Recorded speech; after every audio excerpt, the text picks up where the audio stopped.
Vacant and abandoned properties are not only a nuisance, but also a safety concern. They can affect the quality of life for nearby residents and the health of our entire community. Learn more about how properties wind up in this state and how the city is working on many levels to return these properties to productive use in this episode of the 502 Report.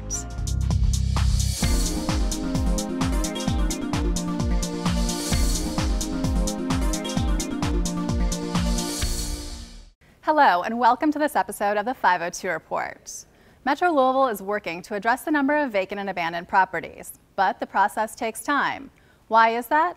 Develop Louisville's Laura Grabowski helps explain the issue and address some common misconceptions.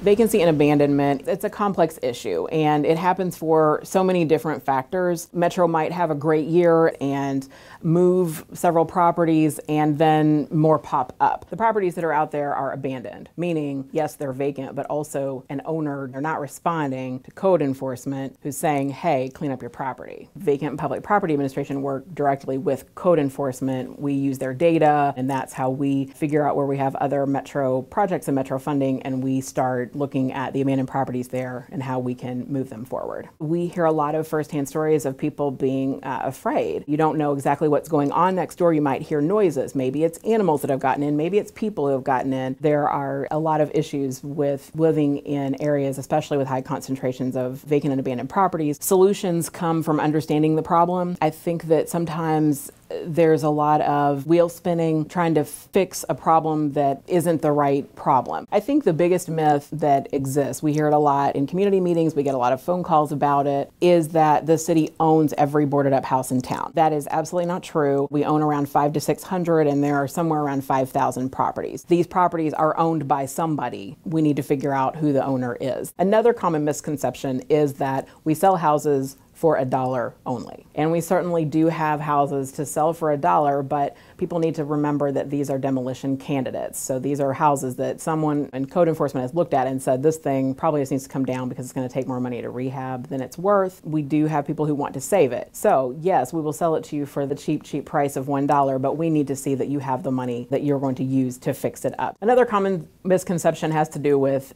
city-initiated foreclosures. The city is actively foreclosing on properties with an intention to own them all. Believe me, we do not want to own any more properties than we already do. Our goal with foreclosure is to take an abandoned property and put it into the hands of somebody who's going to do something productive with it. We're at sale number 21. In a foreclosure suit, the house goes to the commissioner's sale, and it is run by the courts. It goes to the highest bidder. The goal of all of our division is to return vacant properties back into productive use. Something else that people aren't aware of is that the land bank actually accepts property donations. Most of the people who donate property to us are looking for a way to get out from under the liens and the taxes that have added up on a property. It's a way for them to transfer it over to the land bank, see it go back into productive use, and to be able to move on. There's a fairly simple application to fill out. The one thing I would like people to understand is that you can also be part of the solution. I love the success stories. We have so many pictures of houses that just looked so bad and so neglected,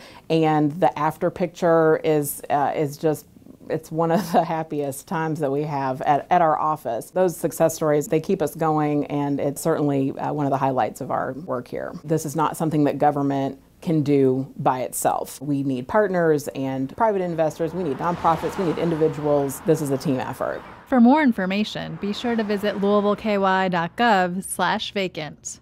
What kind of VAT properties are out in the community? Take a ride with Realtors Lynette and Joshua. I'm Lynette. And I'm Joshua. And we have a vacant property for you.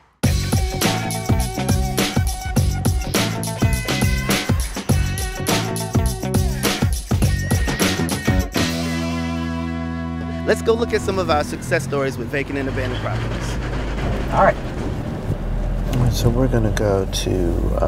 Let's do 120 Dr. W.J. Hodge, and we'll hit Portland. To GPS that from here? Sure. But before we get there, so we're on River Park Drive right now, we are actually going to pass a property that we recently sold and that we will be checking up on in a few months to make sure that it's being rehabbed the way it should be. It's right here, this blue house. And the really great thing is the house next door is coming up for the commissioner's sale. And it would get a lot of traffic, but it just didn't find that right buyer. But this last RFP, it was matched with a really, really great investor who's a local investor from West Louisville. And he's going to do a great job with that. An interesting backstory, I'm very familiar with this block because my grandmother used to live across the street. I knew both of those ladies who lived in that house. So it's a testament to how in a year, just when someone passes away and their siblings or their kids don't want that property, how quickly it can go into disrepair and become a vacant and abandoned property. Yeah, it was all older ladies that lived here that were left. Yeah. Been here now 4 years, and Joshua came just a few months before me. The way the properties were sold were completely different than how we do it now. Vacant lots in the past, if you didn't live next door to the property or you didn't have a development plan, you couldn't purchase one of our vacant lots. So we wanted to expand that. We also wanted to make the sales of the houses and buildings more transparent, and that's how we came up with the RFP process. And then Last Look really kind of just grew out of us being out in the field, being in open houses, seeing what the demand was from our investors. Okay, so this right here, 327 North 22nd, that was a Last Look property. They get them for $1, but they do have to show that they have proof of funds for all the structural repairs and all the exterior rehab work. And it's been really great to learn from each other and then learn from the citizens that are there. And that constant dialogue and feedback has yielded some phenomenal results. Last year was our breakout year. We sold 82 properties last year. We were up 200, a little over 200%. That was the most properties the land bank has sold in a single calendar year in over a decade.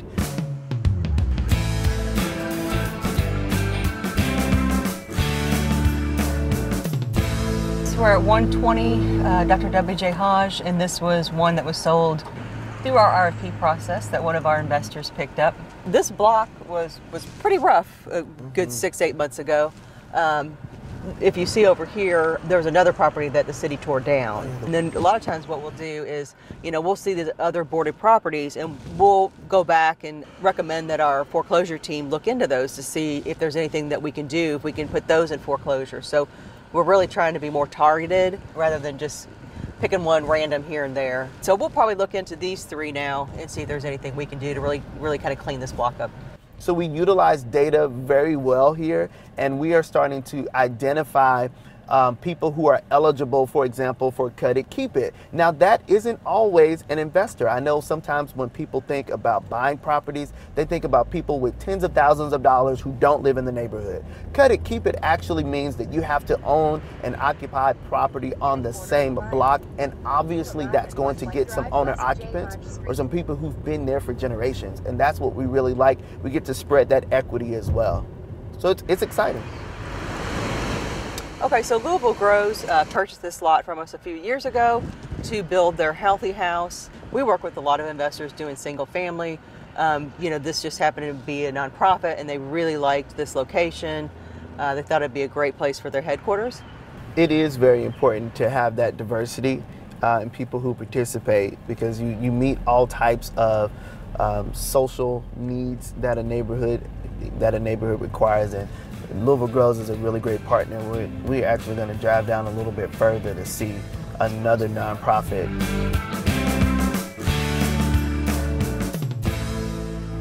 This is the Anchal Project. That's the nonprofit organization that bought this property through the city's Lots of Possibility program that was actually internationally recognized. Immigrant families that use the flowers to create dye, and then they sell those dyes to be used in textiles. So this is a vacant lot. It's supported by a nonprofit partner that works to create an opportunity for people to expand their way of life. So those are all of those varying uses. That's why it's very important for us to look at the nonprofits, the investors, the owner occupants, to make all of those people work together to provide the best solutions. Everybody everywhere wants the opportunity to do the same things. I mean, we all want a place to come home to that's safe, to raise our families, or to just enjoy simple things like walking down the street and grabbing a cup of coffee. And then when I see neighborhoods that don't have that, regardless of where they are, I mean, it makes you want to do something about it. And it's always just so fun to see these buildings get turned over and just see them occupied. I mean, it's always just so great to go back in and know what it looked like before and then just see it turn. I mean, that never gets old. Nope. I just love it. What if there could be a series of, I would love to see a Each resident has the power to create change, and as a community, that voice gets even stronger. Learn how Shelby Park residents are reducing the number of vacant properties and creating a stronger community. Buying a house in this neighborhood was one of the best decisions I've ever made. Financially, but also just, spiritually, it's been a good decision. I've been on the neighborhood board for just over 2 years. We try to see to the needs of the neighborhood. There was one homeowner, he owned 8 of these properties. These places were derelict. He was letting them really deteriorate. This is one of them. Took a lot of neighborhood activity, people being squeaky wheels. Private sector is not going to touch this one. That's why we're here. NDHC and New York City, that's what they do. We are at 528 East Ormsby. We take these and we turn them into beautiful properties. New Directions Housing Corporation was able to buy it from the owner, and we're in the process of fixing it up. Fireplace mantle, tile work, all of these spindles are still intact. That's kind of unheard of. It's like finding treasure. It is the biggest, but it's also one of the most beautiful. This is part of 6 that we own in the Shelby Park neighborhood currently. We've been very active on the single-family real estate development, buying vacant properties, fixing them up and selling them to income-qualified homeowners for about the last 5 to 7 years. The Shelby Park Neighborhood Association has been one of our greatest partners in all the efforts we've done here in the Shelby Park neighborhood. We had events where neighborhood people came in, did work in the houses, taking out trash, cleaning up around them. Having this sense of community and community involvement in this neighborhood is really, I think, a selling point. They've even loaned us money to continue working on homes in their neighborhood. They're a part of the conversation of their destiny, and that's what you want because they're all neighbors. They live here. These are people who have regular 9-to-5 jobs, and their evening job, if you will, is working for their neighborhood. So New Directions, we're here to support that any way we can. This neighborhood is very small, but there's a true sense of community. There's a true sense of neighborhood action. There's a true sense of pride in place here that I haven't really experienced in a lot of places. It's been great to see the neighborhood change over the last 5 to 7 years. There's a lot of new families moving in. A lot of the vacant properties that were kind of scattered throughout the neighborhood are slowly being bought up by organizations like New Directions, River City Housing, and also the private sector, and being fixed up and sold or rented to new young families. Increasing the viability and maintaining the character of this neighborhood. It's a win all around, for sure. I moved to this neighborhood because of everything I thought this neighborhood had to offer. These sorts of activities, these sorts of projects, I think, do well to be that sign for Shelby Park, which we did those signs too. Go to rivercityhousing.org or ndhc.org for a list of properties for rent and sale. Metro Louisville has developed a few new programs to encourage residents and others to invest in the city's stock of vacant and abandoned properties. Vacant properties bring the neighborhood down. You drive around and you see something that looks decrepit and desolate and doesn't have opportunity. It looks completely different from something that's lived in and that's cared for. Anytime the city is going to sell property, we need to see that it goes into the right hands. Louisville Metro, the land bank, our goal is to get these properties out to productive use, get them back on the tax roll. Of course, when they're in Metro's ownership, they're tax exempt. Fiscally, it's always better to have properties on the tax roll because property taxes go to fund things that we need as a city. When properties are put back to productive use, houses become homes, people have places to start businesses, and it just really makes a place very vibrant, and that's what we want all over in every neighborhood in the city. When we got to Metro, there were 2 or 3 programs that we used to utilize to sell all of our properties. Over the years, we decided to listen to what people were telling us and came up with, of course, the Last Look program. And then we did Cut It, Keep It, and we did another one called Flex Rate. So Cut It, Keep It 101. You have to own an occupied residential or commercial building on the same block as a land bank vacant lot up to 7,000 square feet. So that generally gets you in the ballpark. To get you inside of the door, you need to make sure that you don't owe any taxes or that you don't have any code enforcement issues on your properties or any liens like that from the city. And if those 2 things align, then you can come to our office and we can help you find something within that block and then hopefully get a transfer to you. For some of our buildings that had structural issues, we started a Last Look program. So these are properties that were going to be demolished, but we're allowing people to buy them for $1. We have to see there's a minimum proof of funds that you have to show. That minimum proof of funds is for all the stabilization work, all the exterior repairs, and all that has to be done within 6 months of closing. So at least from the street, that property is stable and it looks nice. We give you from closing a whole 18 months to get all the interior renovations. So this helps people that maybe they don't have the funds for the entire rehab, but they have the money to get it looking good, stable, and then they get a little more time to do the inside as they can.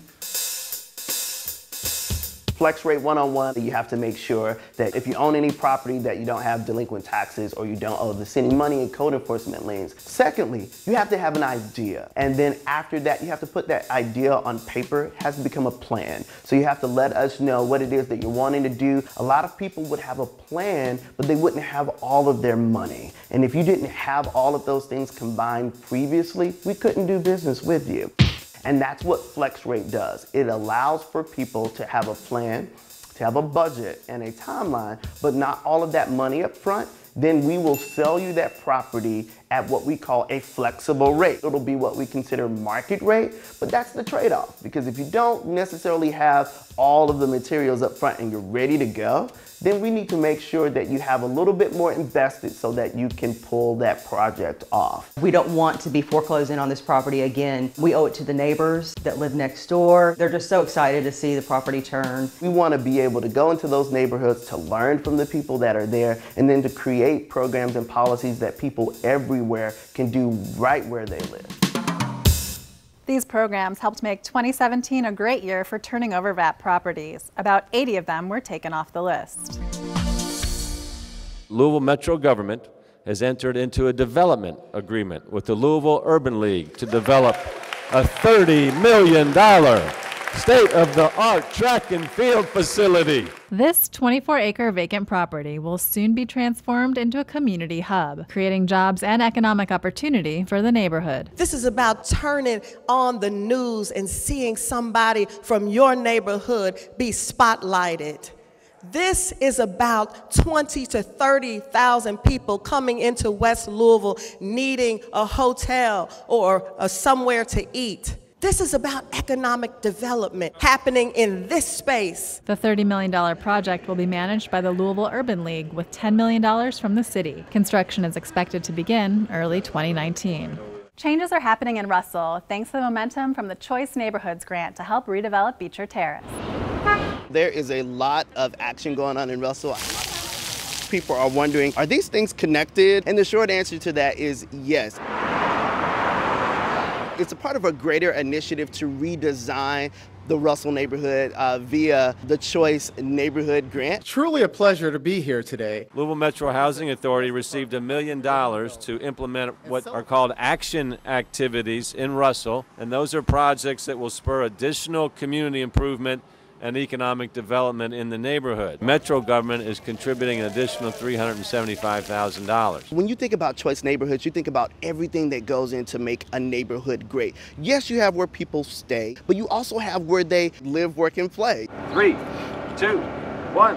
And so there were a lot of projects to kick that off. You can see the improvements being made at Shepherd Park. New features that are going to provide Russell residents with access to a variety of new recreational and educational activities, countless hours of entertainment and good times here in the park. Gateway murals will be going up at 4 overpasses to welcome residents and visitors, 4 vacant lot activations along 18th Street, and then we have 6 smart bus stop locations.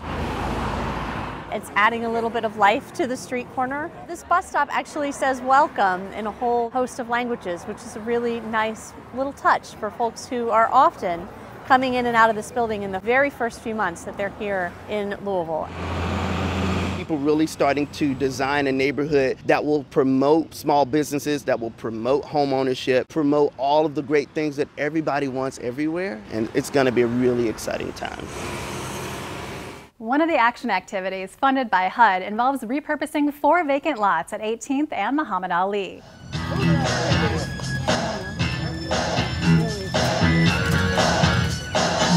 What I love about the Russell neighborhood, Do they have a hot dog too? You sure can. the most important, incredible, valuable asset are the neighbors and the folks that live there. I hope it was good.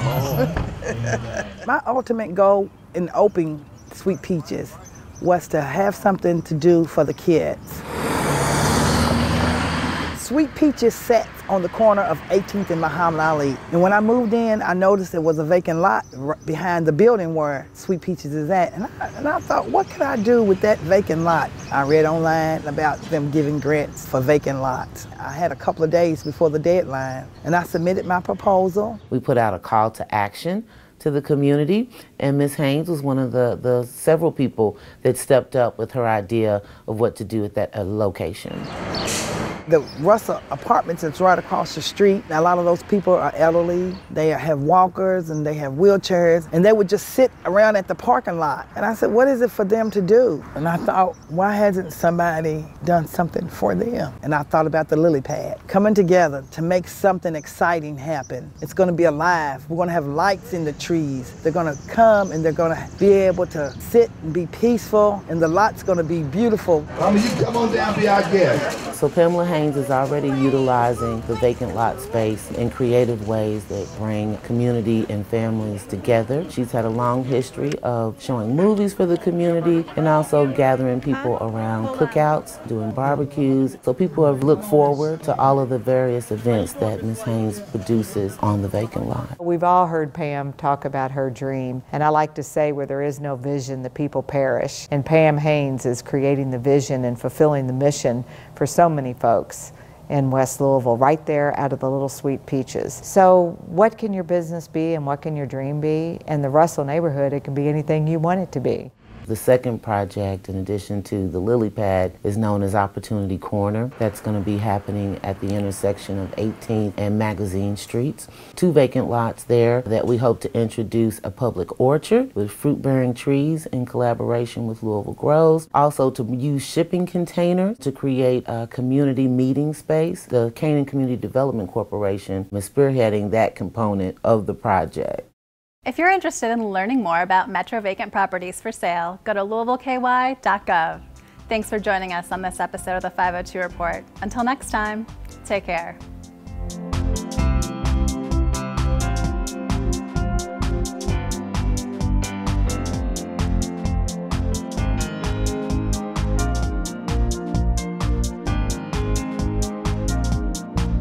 Metro TV, a public service of Louisville Metro government.